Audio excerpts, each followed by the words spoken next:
अस्सलामुअलैकुम फ्रेंड, कैसे उम्मीद करता हूँ आप लोग अच्छे होंगे। तो फ्रेंड, इस वीडियो में आज रिएक्शन होने वाला है मौलाना अहमद रज़ा मुरादाबादी से। और फ्रेंड, उसमें शादी कैसे एक गरीब के परिवार में होता है, जिसमें शादी के 4 दिन पहले 10 लाख रुपए का डिमांड होता है और शादी वापस हो जाता है। तो फ्रेंड, वीडियो में हम सुनेंगे। तो फ्रेंड, वीडियो करते हैं कंटिन्यू स्टार्ट। वो यार कुछ दिन पहले की कहानी है।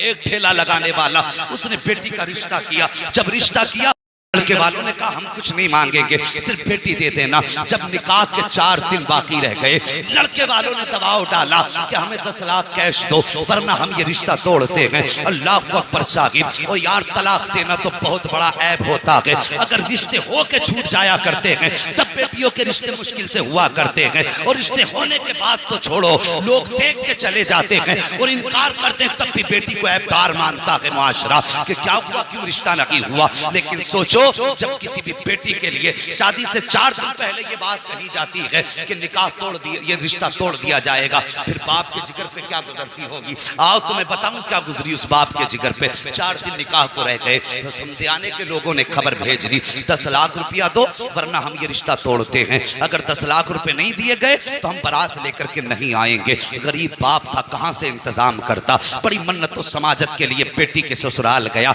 गरीब ने जाके हाथ जोड़े, कहा मेरी इज्जत बचा लो, मेरी लाज रख लो, अगर रिश्ता तोड़ोगे तो समाज में किसको मुंह दिखाऊंगा। मुश्किल से बेटी का रिश्ता हुआ है, गरीब बाप हूं, खुदारा ऐसा ना करो। लेकिन बड़े जालिम होते हैं, जिनको अल्लाह बेटे दे देता है तो कुछ तो ऐसे होते हैं अपने आप को नमरूद समझ बैठते हैं, कुछ अपने आप को शत्ताज समझ बैठते हैं। याद रख, जितना चाहे कर ले और जितना चाहे उम्मत की बेटियों को रुला दे, एक दिन ऐसा आएगा जब मौत धक्का देगी और तुझे कब्र में गिराया जाएगा। अल्लाह इतना रुलाएगा कि कोई आंसू पोंछने वाला नहीं होगा, कोई तसल्ली देने वाला नहीं होगा। अगर कब्र के आंसू से बचना चाहता है तो सुन, यहाँ किसी के दिल को ना दुखा, अल्लाह तुझे कब्र के अजाब से हिफाजत अता फरमा दे। नारे तकबीर, नारे रिसालत, उलमाए अहले सुन्नत, मसलके आला हजरत अल्लामा मुफ्ती हम्माद साहब किबला, हजरत अल्लामा मुफ्ती हम्माद साहब किबला, सरजमीन अदलपुर।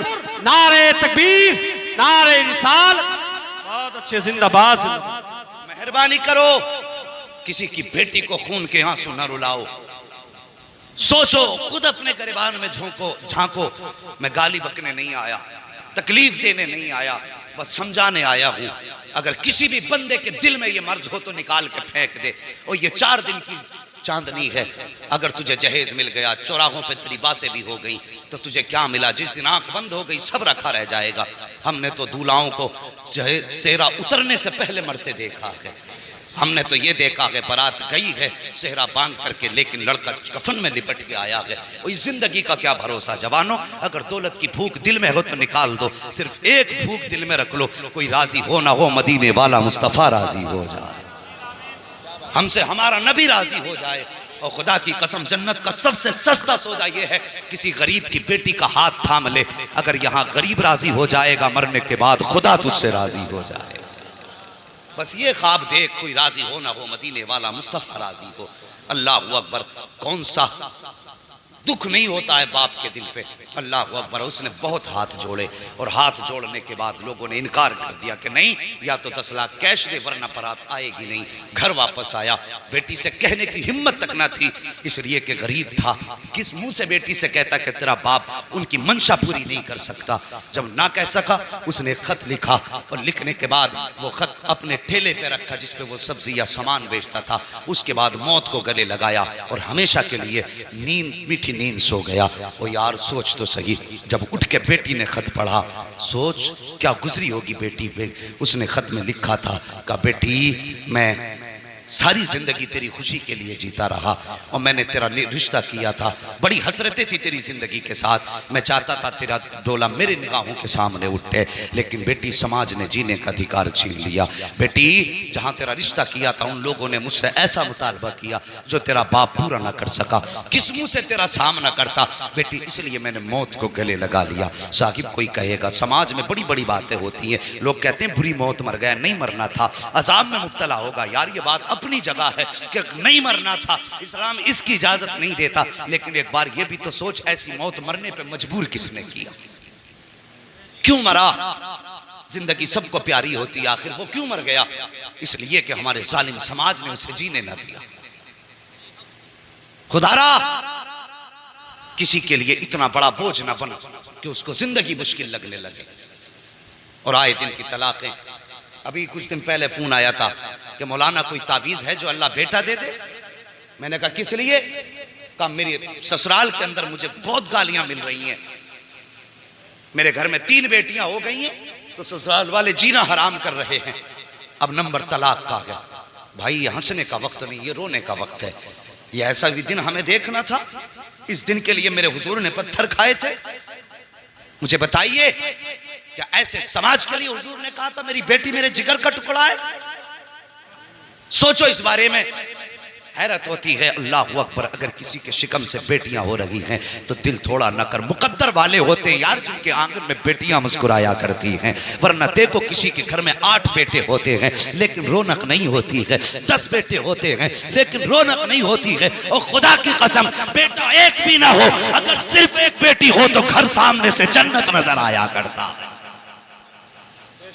ये बेटी की बरकत होती है, बेटी शान वाली है। अगर किसी के घर में सिर्फ बेटियां पैदा हो तो दिल थोड़ा ना करना, मुकद्दर पे नाज करना। अल्लाह ने जन्नत के टिकट दे दिए हैं। मैं अक्सर इस बात को बयान किया करता हूं और आज फिर करने लगा हूं। वो किसी शख्स को अल्लाह ने 6 बेटियां दी थी। कितनी? तो डायरेक्ट हाथ वहीं चलाता है। अल्लाह फरमाता है पाक है वो जात जिसने मर्दों को जीनत दी है दाढ़ी के बालों से और औरत को जीनत दी है सर के बालों से। अगर कोई तेरी दाढ़ी पकड़ ले तो कहता तूने कुफर कर दिया, इसलिए कि तेरी दाढ़ी को अल्लाह ने चेहरे की जीनत बनाया था। और तू जब औरत के बाल पकड़ता तो बता उसे भी तो अल्लाह ने सर के बालों से इज्जत दी। सर के बाल पकड़े और औरत की पिटाई शुरू की। औरत उम्मीद से थी, उसने कहा सुन, अगर इस बार 7वां बेटी पैदा हो गई ना 7वीं, तो तुझे भी कत्ल कर दूंगा, तेरी बेटी को भी कत्ल करूंगा। माँ तो माँ होती है यार, औलाद के लिए तड़प जाया करती है। और तुमने समाज में नहीं देखा, अभी कारी साहब ने बयान किया था माँ बाप की शान क्या है, इनकी कुर्बानी भी सुन। अगर कोई औलाद अपाहिज पैदा हो जाए तो माँ बाप मरते दम तक उसे अपनी कमर पे ढोया करते, मरते दम तक। अगर बेटा 50 साल का भी हो जाए अपाहिज है ना, तो माँ अपने कांपते हाथों से लुकमे बना के खिलाती है। और मुझे तू बता कि तूने 5 साल अपने हाथ से माँ को रोटी खिलाई? और जब तू गरम गरम खाना खाने बैठता है, क्या कभी तूने बीवी से यह भी पूछा बता मेरी माँ ने खाया कि नहीं खाया? तूने तो पेट भर के खाया, हाथ साफ करके चला गया, तुझे क्या पता बाप को रोटी मिली कि नहीं मिली। अगर तू गैरतदार बेटा है ना, तो मुंह से हलक से लुकमा उतारने से पहले ये पूछ लिया कर बता मेरे बाप ने रोटी खाई कि नहीं खाई है। और ताकीद कर अपने घर में कि मुझे रोटी का लुकमा बाद में दे, पहली रोटी मेरे बाप के पास भेजी। अगर जन्नत में जाना चाहते हो तो सुन लो, वरना मैं ऐसा झूठा मौलवी नहीं जो तुम्हें एक रात में जन्नत बांट के चला जाऊं। जन्नत मेरे बाप की नहीं, जन्नत रसूल पाक की है। जन्नत उसे मिलेगी जिसे मदीने वाला मुस्तफा चाहे। अमल कब करोगे? कोई भी बंदा खड़े हो कहता 1 ईंट लगा तो जन्नत हो जाएगी तुम्हारी। मुझे बता, बाप की 5 रुपए की गोली नहीं लाके दे सकता, 50,000 का मीनार बनवा रहा है। अल्लाह कयामत के दिन यही कंधे पे रख के कहेगा 5 रुपए की दवा बाप को न ला सका, इस मीनार को लेके चल, मुझे इसकी कोई जरूरत ही नहीं है। सबसे पहले माँ बाप का हक अदा करो, इनकी सबसे ज्यादा बड़ी जिम्मेदारी है। बाप को सिर्फ तुम 10,000 की दवा दिला दो और 100 रुपए फिर बचा के मस्जिद में दे दे, खुदा की कसम अल्लाह उस 100 रुपए के बदले में तुझे जन्नत में महल अता फरमाता है। इसलिए कि तेरे घर में बैठा तेरा बाप तुझसे राजी है। समझ रहे मेरी बात? वो कहने लगा अगर बेटी पैदा हुई तो बेटी को भी कत्ल करूंगा, या तो तुझे घर से निकालूंगा या तेरी बेटी को कत्ल कर दूंगा। नींद तो नहीं लगी अभी आपको? अगर नींद लगी हो तो सारे बोल दो या रसूल अल्लाह। अल्लाह सलामत रखे भाई, बस थोड़ी देर और बर्दाश्त करें। मुझे मालूम है वक्त काफी हो चुका, गांव के अंदर काम वाले लोग होते हैं, मसरूफ लोग होते हैं। लेकिन अल्लाह सलामत रखे। ये आपकी मोहब्बतें जरा बोल दें या रसूल अल्लाह। हाँ माशाअल्लाह भाई फरकान साहब, ये देखो आपका जलसा आशिकों को देख के लग रहा अब शुरू हुआ है। अल्लाह सलामत रखे। चेहरे अच्छे हों तो फिर बातें भी अच्छी हुआ करती हैं। इधर मोहल्ले वाले कम बोल रहे हैं, लगता अपोजिट पार्टी से है। जरा इधर वाले भी कह देना या रसूल अल्लाह। हाँ कभी भी हुजूर को पुकारा करो ना तो मौलवी को दिखाने के नहीं, अपने नबी को मनाने के लिए पुकारा करो। वल्लाह वो सुन लेंगे, फरियाद को पहुंचेंगे। इतना भी तो हो कोई जो आ करे दिल से। हुजूर को दिल से पुकारा करो और ये वजीफा समझो, ये रस्म नहीं वजीफा। दिल से पुकारो तो कसम खुदा की फिर आवाज देने की देर होती है, उन्हें देखने में देर नहीं होती है। गौर करें, कहने लगा अगर बेटी पैदा हुई तो बेटी को कत्ल करूंगा, या तो तुझे भी कत्ल कर दूंगा या घर से निकाल दूंगा। ओ यार औरत औरत हुआ करती है। अगर मर्द को कोई धमकी दे दे तो अपने भाई के पास जाता है, अपने दोस्तों के पास जाता है, चचा के पास जाता है, मदद तलब करता है। लेकिन औरत जो तेरे घर में आई है, ओ यार जिस दिन तूने 3 मरतबा कबूल कबूल कहा था, उसने बाप का घर तेरे लिए छोड़ दिया, अपना प्यारा रिश्ता तेरे लिए छोड़ दिया, घर की यादें तेरे लिए छोड़ दी, बचपन की सहेलियां तेरे लिए छोड़ दी, माँ बाप का वो खिलता चमन तेरे लिए छोड़ा, सब कुछ छोड़ के तेरे घर में आ गई और तेरी ऐसे ताबे रखी कि तूने कहा उठ तो उठती रही, तूने कहा बैठ तो बैठती रही, तूने कहा चल तो चलती रही, तेरे खाने का इंतजार करती रहती थी। तू खा लेता था तब वो खाती थी, जब तू सो जाता था तब वो सो जाती थी। ओ यार उसने तो जिंदगी इसके नाम कर दी है। ये रिश्ते मियाँ बीवी के होते हैं। अगर उसके बावजूद भी जिससे सारी उम्मीदें लगा के आई है, अगर वही जान से मारने की धमकी दे या वही उस पर जुल्म करे तो बताओ वो किसके दरवाजे जाएगी, किसकी चौखट पे जाके वो मदद मांगेगी।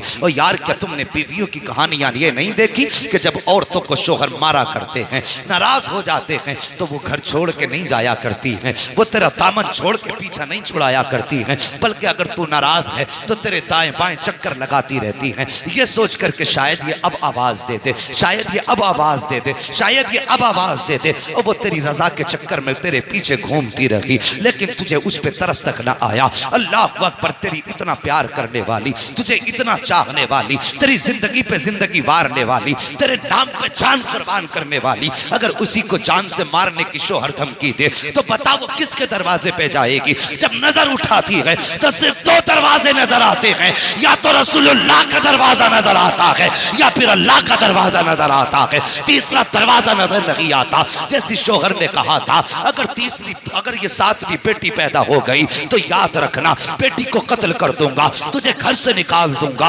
अल्लाह अकबर। मजबूर थी औरत, किसके दरवाजे पे जाती, किससे जाके मदद मांगती। अगर किसी के दरवाजे पे जा रही थी तो शोहर की बेइज्जती थी, किसी से मदद मांग रही थी तो शोहर की बदनामी थी। साहिब वो किसी के दरवाजे पे नहीं गई, वो किसी दुनिया वाले की चौखट पे नहीं गई, बल्कि जब सारी दुनिया सो जाती है वो अपना मुसल्ला बिछा देती है और सजदे में सर रख के रोना शुरू कर देती है और कहती है ए मेरे परवरदिगार, तू खूब जानता है मैं तेरी मजबूर बंदी हूँ। ए मेरे मालिक, तूने मुझे एक बेटी दी, मैंने दामन फैला के संभाली, तूने दूसरी बेटी दी, मैंने खुशियों से संभाली, तूने तीसरी बेटी दी, मैंने मोहब्बत से संभाली, तूने चौथी बेटी दी, मैंने फख्र से संभाली, या अल्लाह 5वीं 6ठी बेटी दी, मैं तेरी दी हुई नेमतों को संभालती रही। मगर मेरे मालिक, आज मेरे शोहर ने बहुत बड़ा दावा किया है, उसने चैलेंज किया है और उसने कहा है कि अगर बेटी पैदा होगी तो मैं बेटी को कत्ल कर दूंगा, बेटी को कत्ल करने के बाद तुझे घर से निकाल दूंगा। उसके बाद वो औरत रोई है, रो के कहती है मेरे मालिक, मैं जाऊं तो किसके दरवाजे पे जाऊं, मैं खटखटाऊं तो किसकी चौखट खटखटाऊं। मेरे मालिक तेरे महबूब की सुन्नत अदा करती रही, तेरे महबूब के फरमान पे अमल करती रही। आज ये दिन देखना पड़ा है कि बेटी अगर पैदा हो जाएगी, ए अल्लाह अगर बेटी कत्ल की गई मैं माँ हूं कैसे गवारा करूंगी। अगर मुझे कत्ल कर देगा तो कोई बात नहीं है, अगर बेटी सामने मारी गई मेरे मालिक मैं कैसे बर्दाश्त करूंगी। या अल्लाह मेरी तमन्ना ये है ए मेरे परवरदिगार, या तो मुझे 7वां बेटा अता फरमा दे और अगर बेटा मुकद्दर में नहीं है तो फिर मेरे शोहर का इलाज फरमा दे। अल्लाह अकबर। ये रो के बेट उस खातून ने आंसू बहाए हैं। ओ खुदा की कसम, रब बड़ा करीम है, इतना इतना करीम है और तेरे आंसू निकलने की देर होती है, आंसू मोती समझ के शान करीमी ने चुन लिए, बस आंसू गिरने की देर है, उसकी रहमतों में खलबली मच जाया करती है। अल्लाह अकबर। जब खातून रोई है, इधर ये शोहर भी बिस्तर पे लेटा है, ख्वाब क्या देखता है,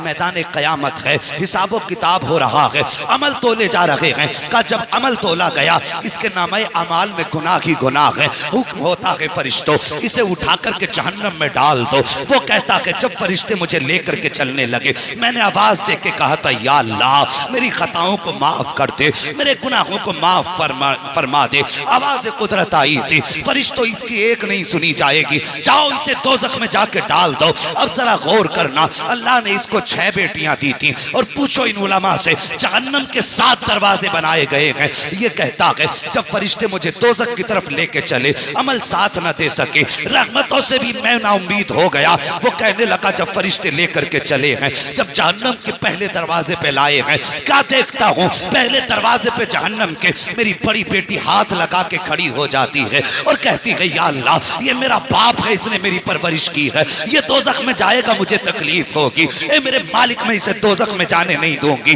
का फरिश्तों ने उस दरवाजे से हटाया है, दूसरे दरवाजे पे लेकर के गए हैं। वहां जाकर के क्या देखता हूँ, दूसरे दरवाजे पे दूसरी बेटी खड़ी है, तीसरे दरवाजे पे तीसरी बेटी खड़ी है, चौथे दरवाजे पे चौथी बेटी खड़ी थी, 5वें दरवाजे पे 5वीं बेटी खड़ी थी। का जब 6ठे दरवाजे पे लेकर के गए तो सबसे छोटी बेटी, छठी बेटी वहां पे खड़ी थी। का जब 6ठे दरवाजे से फरिश्तों ने हटाया है, उसके बाद बेटियां तो 6 थी, 6ठे दरवाजे से हटाया, 7वें दरवाजे पर जब लेकर के आए हैं, मैं क्या देखता हूँ, 7 बेटियां तो नहीं थी, सिर्फ 6 बेटियां थी, इसलिए 7वां जहन्नम का दरवाजा खाली नजर आ रहा था। मैंने जब देखा 7वां दरवाजा खाली है, मैं डर गया, आंख खुल गई, मैंने कुछ ना सूझा मुझे, मैंने सजदे में सर रख दिया और रो के कहा था, या अल्लाह मुझे 7वां बेटा ना दे, अगर देना है तो अपने कर्म से मुझे 7वीं बेटी फरमा दे। नारे तकबीर, दोनों हाथों को उठाकर नारे तकबीर,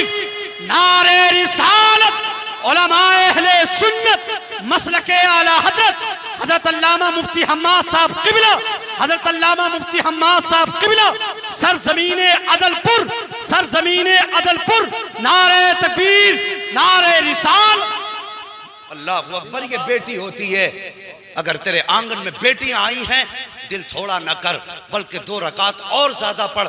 मालिक तेरा शुक्र है, तूने मेरे आंगन को जन्नत के टिकट से आबाद कर दिया है।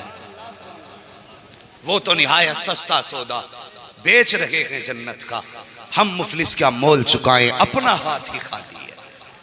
हम मुफलिस क्या मोल चुकाएं, अपना हाथ ही खाली है। ओ साहिब, बेटियां हों तो शुक्र के सजदे किया करो। और याद रखो, मैं बेटों की बुराई नहीं करता, मैं भी एक बेटा हूँ, लेकिन मैं दुआ करता हूँ अल्लाह मुझे मेरे माँ बाप का फर्माबरदार रखे। मैं जब तक जीऊँ हर बेटे को माँ बाप का फर्माबरदार रखे। बेटा वही कामयाब है जो माँ बाप का फर्माबरदार है, ये याद रखना मेरी बात। बेटा वही कामयाब है जो माँ बाप का फर्माबरदार है। जो माँ बाप का फर्माबरदार नहीं, उसकी दुनिया भी तबाह है और आखिरत भी तबाह है, ये जहन में बात रखना। और साहिब, बेटियां बड़ी अजीब होती हैं, वो बाप से बेटी का रिश्ता भी बड़ा अजीब होता है, बड़ा अजीब होता है। जब बेटे भी साथ छोड़ जाते हैं ना बाप का, और बाप मुसीबत में हो, बेटी को पता चल जाता है कि बेटों ने साथ छोड़ दिया है, सब कुछ छोड़ के बाप के कांधे से कांधा लगा के बेटी खड़ी होती है और कहती है, बाप दिल थोड़ा करने की जरूरत नहीं, बेटे साथ न दे तो कोई बात नहीं, अभी जमीन पे तेरी बेटी मौजूद है। कैसा लगा यार वीडियो? अच्छा लगे तो लाइक कर दीजिए, अभी तक हमारे चैनल पर नए यार तो चैनल को सब्सक्राइब करके ऑल पे क्लिक कर दीजिए, क्योंकि ऐसा ही तकरीर आप लोगों को इस चैनल पर हमेशा मिलता रहेगा। तो फ्रेंड, मिलते हैं नेक्स्ट वीडियो में।